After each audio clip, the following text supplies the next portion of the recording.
आदाब, अस्सलाम वालेकुम नाजरीन। आप गुलिस्तान न्यूज देख रहे हैं और इस वक्त शाम के 6 बज रहे हैं। शाम के 6 बजे आप अपना मनपसंदीदा प्रोग्राम न्यूज एट 6 देखते हैं और न्यूज एट 6 का आज का ताज़ा शुमारा लेकर आपका मेजबान साहिल इकबाल एक बार फिर से आपकी खिदमत में हाजिर है।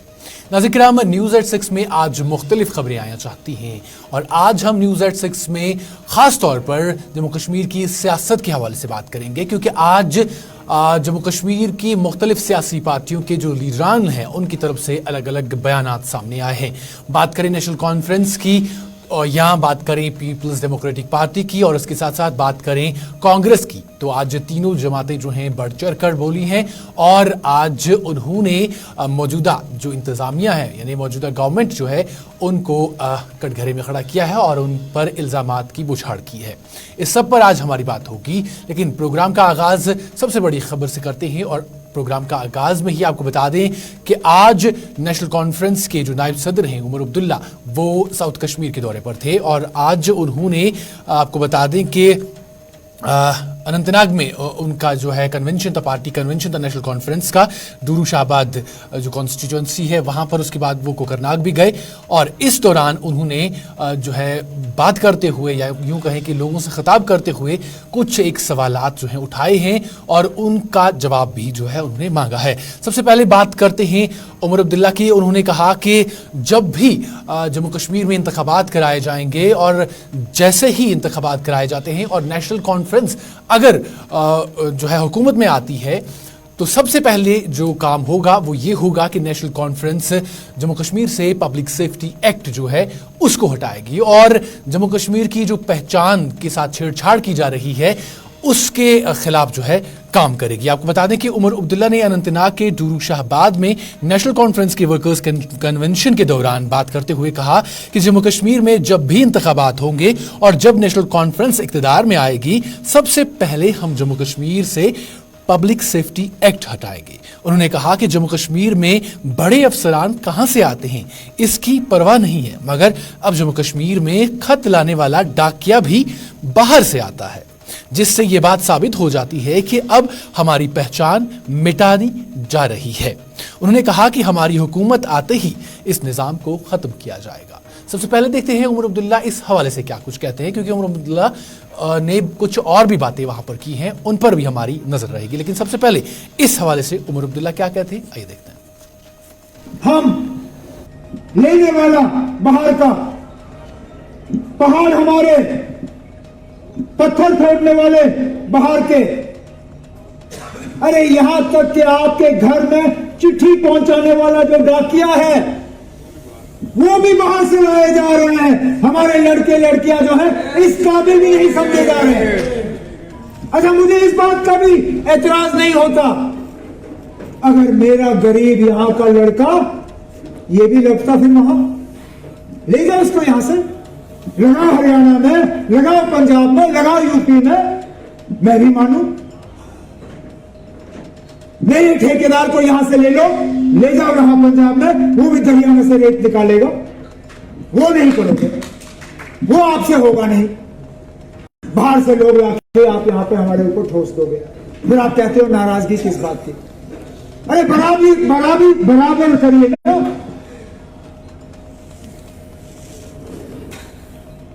सिर्फ वो कानून यहां रखे गए हैं जिनसे लोगों को तंग किया जाता है। पूरे मुल्क में कोई सेफ्टी एक्ट नहीं। अगर सेफ्टी एक्ट रखा है तो जम्मू कश्मीर में, और जैसे मैंने 3-4 साल पहले कहा, आज फिर दोहराता हूं, इंशाल्लाह नेशनल कॉन्फ्रेंस की हुकूमत आएगी, पहले दिन इस रियासत से सेफ्टी एक्ट हटा देंगे। हम अपनी जमीनें अपने लिए रखेंगे, अपने रोजगार अपने लिए रखेंगे, अपने ठेके अपने लिए रखेंगे, अपनी पहचान हम बचा के रखेंगे। नेशनल कॉन्फ्रेंस के नायब सदर उमर अब्दुल्ला जो हैं वो बात कर रहे हैं और इस हवाले से उन्होंने मजीद कहा है कि जो लीडरान हैं यानी नेशनल कॉन्फ्रेंस के जो लीडरान हैं जो मौजूदा हुकूमत के खिलाफ बात करते हैं उनको बाद में सताया जाता है और उन्हें तरह तरह के जो हुर्बे हैं अपनाए जाते हैं और उन्हें तंग किया जाता है। और आपको बता दें कि उन्होंने कहा कि जम्मू कश्मीर की कुछ ऐसी सियासी पार्टियां हैं जो पहले ही अपने हाथ खड़ा कर चुकी हैं, यानी उनके कहने के मुताबिक वो बीजेपी के साथ लड़ना ही नहीं चाहती हैं, मगर नेशनल कॉन्फ्रेंस इसके खिलाफ एकजुट है। उन्होंने कहा कि इस पर नेशनल कॉन्फ्रेंस जो है, इसके लीडरान जो है, जब भी वो बात करते हैं या जब भी कोई पार्टी का कन्वेंशन होता है, कोई मीटिंग होती है या वो बीजेपी के खिलाफ बात करते हैं तो उन्हें जो है तंग किया जाता है, उन्हें सताया जाता है। उन्होंने कहा कि हमारे जो लीडरान हैं, जब भी कभी मीटिंग होती है या कोई कन्वेंशन होता है पार्टी का, तो उसके फौरन बाद उन्हें जो है फोन करके बताया जाता है कि आपकी सिक्योरिटी हटाई गई है, या जो लोग सिक्योरिटी के डर से गवर्नमेंट एकोमोडेशंस में रह रहे हैं उन्हें कहा जाता है कि वो एकोमोडेशंस खाली कर दी जाएं। और इस तरह की जो है चीजें सामने आती है। लेकिन उमर अब्दुल्ला साथ ही साथ ये भी कहते नजर आए कि जब भी हमारे लीडरान इन जो हुक्मनामे जो सामने आते हैं उनके खिलाफ जब कोर्ट में जाती है, जब कोर्ट से स्टे लाती है इन चीजों पर, तो तब जो वहां पर बैठे हुए अफसरान हैं वो कोर्ट का हुक्म मानने से भी इनकार कर देते हैं और इसको जो है नजरअंदाज किया जाता है। इस हवाले से उमर अब्दुल्ला मजीद क्या कुछ कहते हैं, आइए देखते हैं। आएंगे, इनको सिर्फ बिजली, सड़क, पानी का इलेक्शन मत समझिए। बिजली हर कोई देगा आपको, सड़क का हर कोई बनाएगा, पानी हर कोई आप तक पहुंचाएगा, लेकिन हमारी इज्जत, हमारा वकार, हमारी शनाख्त, हमारी पहचान, कई सारी ऐसी पार्टियां हैं जो इसका सौदा पहले से ही कर गए, जो इस पे बात तक करने के लिए तैयार नहीं है, जो हाथ कर गए ऊपर, वो बीजेपी के साथ लड़ने के लिए तैयार ही नहीं है। ये हम लोग हैं जो हर मौके पे इन बीजेपी वालों को टोकते हैं, इस बात के बावजूद कि वो तमाम मशीनरी फिर हमारे खिलाफ इस्तेमाल करते हैं।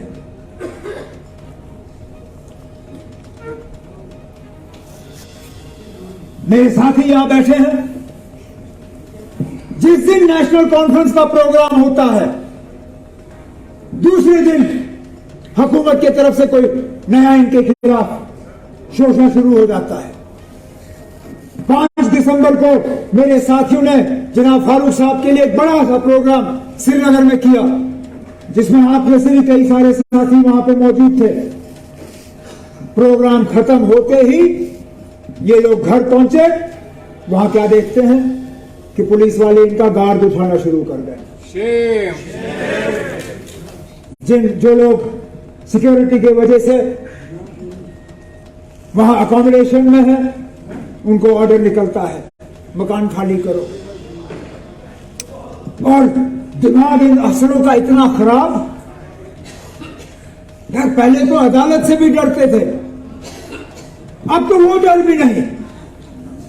ये लोग अदालत से स्टे लाते हैं, अफसर कहते हैं ये स्टे है, मुझे कुछ नहीं है, मैं तब भी इस पर कार्रवाई करूंगा।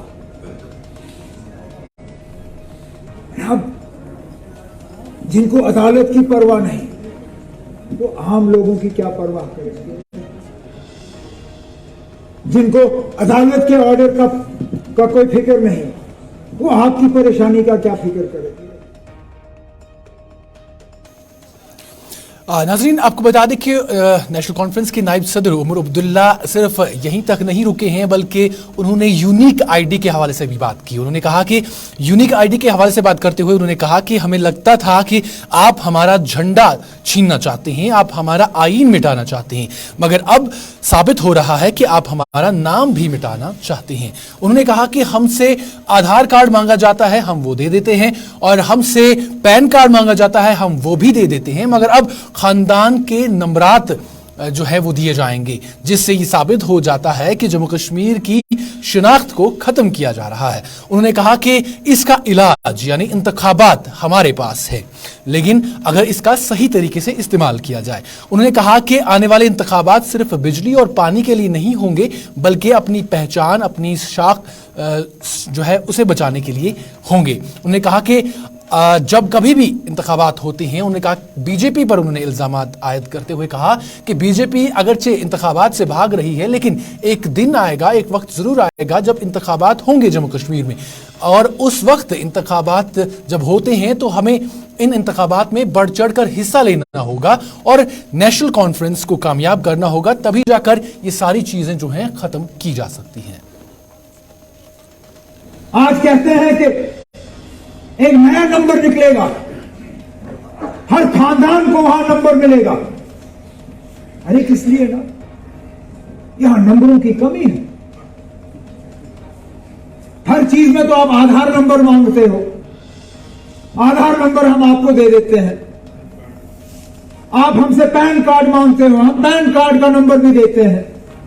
आप हमसे वोटर आईडी मांगते हो, हम वो भी दे देते हैं। अब आप हमसे खानदानी नंबर भी मांगोगे। हिंदुस्तान में और कहीं पर नहीं, हमें अगर जाना जाता है तो अपने नाम से जाना जाता है। ये सैयद है, मैं अब्दुल्ला हूं, वो वानी है। अब क्या इसके बाद हमें नंबर से जाना जाएगा? वो 15 है, वो 17 है, ये 18 है, मैं 20 हूं। अब हम नाम से नहीं जाने जाएंगे, अब हम कैदी नंबर से जाने जाएंगे। हमें दफ्तर में जाके अफसर को सलाम करना होगा, अस्सलाम वालेकुम जनाब, मैं 21 हूं, मैं 21 हूं, मेरा हमसाया 25 है, 25 ने 23 के मकान पे कब्जा किया है।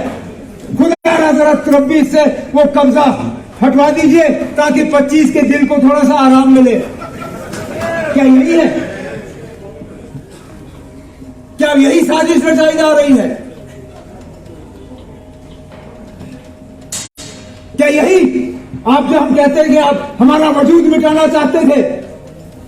हमें तो लगा था आप सिर्फ हमारा झंडा उतारना चाहते हो। हमें तो लगा था पहले कि आप सिर्फ हमारा आईन हटाना चाहते हो। अब तो साबित हुआ आप हमारा नाम भी मिटाना चाहते हो। तभी तो मैं कहता हूं अब हम किस मुश्किल दौर से गुजर रहे हैं। लेकिन अल्लाह का शुक्र है, इसका इलाज भी हमारे पास है, अगर कि हम वो इलाज इस्तेमाल करें। क्योंकि ये हमेशा के लिए इलेक्शन से भाग नहीं सकते। आज भागेंगे, कल भागेंगे, कभी ना कभी तो इनको इलेक्शन कराना होगा। अगर हम इन नंबरों से मुतमईन हैं तो ठीक है, लेकिन अगर हमें इन नंबरों से अपने आप को बचाना है, अगर हमने अपनी पहचान बनानी है, अगर हमने अपनी शनाख्त को बचाना है।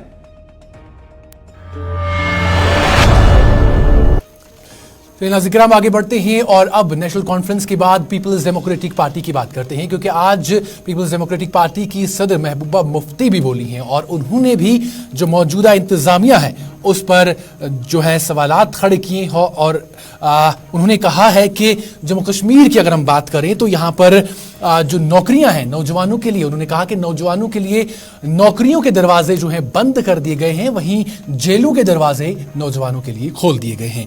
और आपको बता दें कि पीडीपी सदर महबूबा मुफ्ती ने आज पुलवामा में सहाफियों से बात करते हुए कहा कि जम्मू कश्मीर के नौजवानों के लिए जेलों के दरवाजे तो खुले हैं पर नौकरियों के दरवाजे बंद कर दिए गए हैं। उन्होंने कहा कि जम्मू कश्मीर में शफाफियत के नाम पर कारोबारी अफराद यानी कारोबार से वाबस्ता जो अफराद हैं उनके घरों पर छापे मारकर उन्हें खौफजदा किया जा रहा है। वहीं दूसरी जानिब भर्तियों में जानबूझकर धांधलियां की जाती हैं जिसकी सजा जम्मू कश्मीर के नौजवानों को उठानी पड़ती है।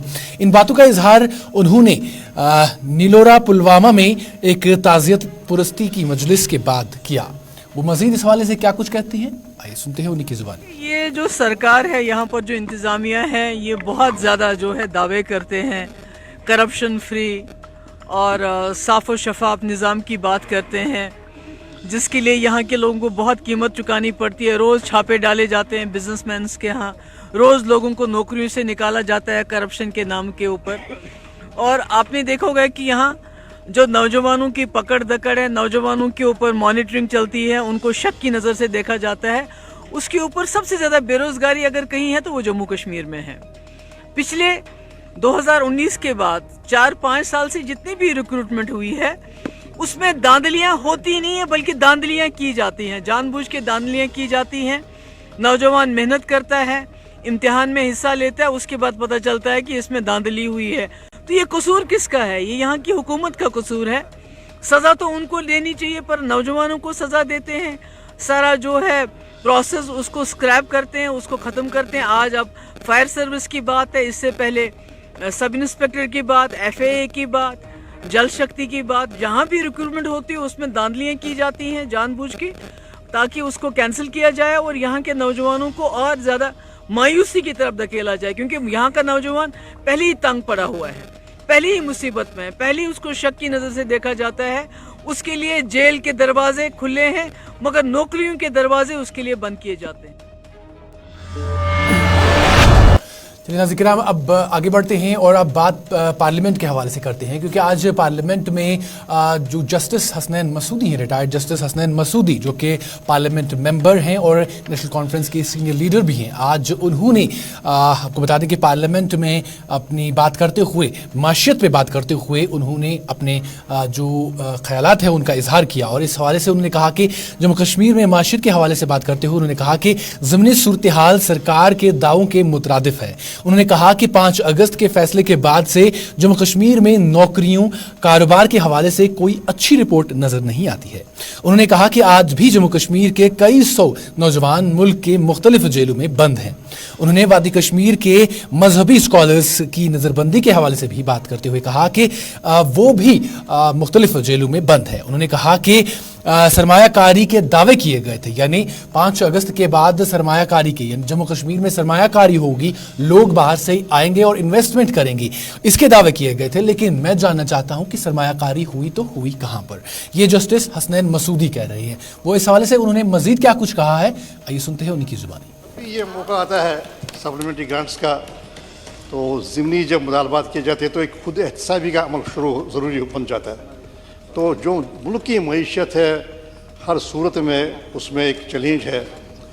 कोई भी इंडिकेटर जो है मईशत का, सही मईशत का, मजबूत मईशत का, वो सारा ये दिखाता है कि मईशत कोई अच्छी पोजीशन में नहीं है।